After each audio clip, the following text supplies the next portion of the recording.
नमस्कार, मैं हूं आपके साथ सुहानी मलिक।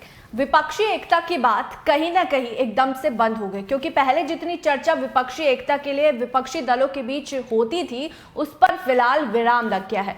इसी के साथ सीट शेयरिंग का जो मामला था वो भी अब ठंडा पड़ गया है।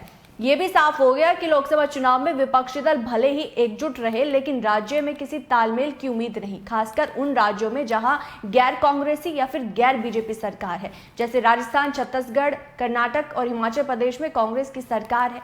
बिहार, झारखंड और तमिलनाडु में विपक्षी दलों की सरकार है।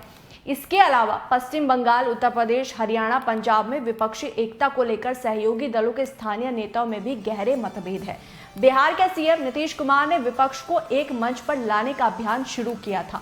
जब तक कमान नीतीश कुमार के हाथ में रही, शायद ही कोई दिन बीतता हो जब विपक्षी एकता फिर गठबंधन की चर्चा ना होती हो। जब से कांग्रेस ने कमान अपने हाथों में ली, तब से सब कुछ केंद्रीकृत हो गया। अब न ममता कुछ बोलती है, अखिलेश के जबान से कुछ निकलता है, और कहीं बात होती भी है तो उसमें आपसी तानातनी की जो गंध है वो निकलती है। नीतीश कुमार ने घूम घूम कर विपक्षी नेताओं से मुलाकात की, उन्हें एकजुट किया, एक साथ आने के लिए राजी किया। नीतीश की सबसे बड़ी सफलता ये रही कि उन्होंने आम आदमी पार्टी के नेता अरविंद केजरीवाल और टीएमसी सुप्रीमो ममता बनर्जी को उस कांग्रेस के नेता के साथ एक मंच पर बैठाया जिससे उनके 36 के रिश्ते थे।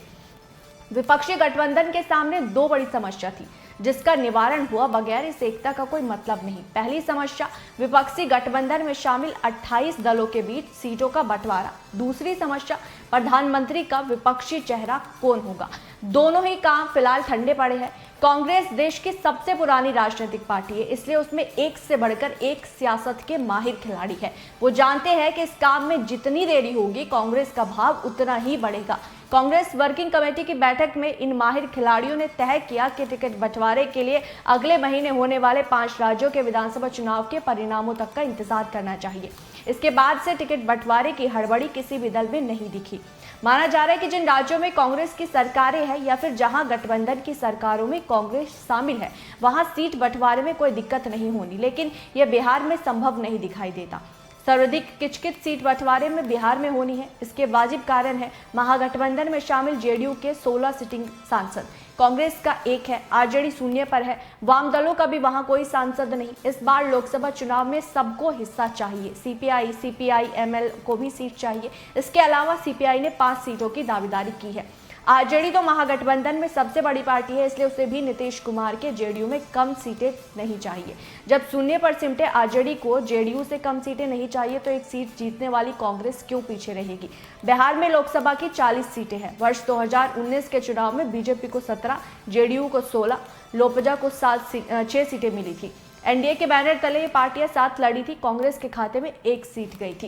बिहार विधानसभा में सबसे अधिक विधायकों वाले आरजेडी विधायकों की संख्या के हिसाब से तीसरे नंबर की पार्टी जेडीयू को उतनी सीटें देने को तैयार नहीं। दूसरा, उसे भी उतना ही सीटें चाहिए जितनी पर जेडीयू चुनाव लड़ना चाहती है। जेडीयू तो कम से कम सभी सिटिंग सीटें चाहिए, यानी कि 16 अगर जेडीयू को चाहिए तो उतनी ही आरजेडी को भी। तब कांग्रेस और वाम दलों का क्या होगा।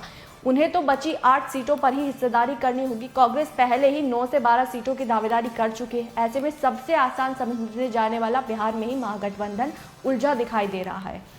अगर विधानसभा चुनावों में कांग्रेस को कर्नाटक की तरह कामयाबी मिल जाती है तो वो सहयोगी दलों की शर्तों पर चलना कभी पसंद नहीं करेगी। आरजेडी तो महागठबंधन में सबसे बड़ी पार्टी है, इसलिए उसे भी नीतीश कुमार के जेडीयू से कम सीटें नहीं चाहिए। जब शून्य पर सिमटे आरजेडी को जेडीयू से कम सीटें नहीं चाहिए, तो एक सीट जीतने वाली कांग्रेस क्यों पीछे रहेगी।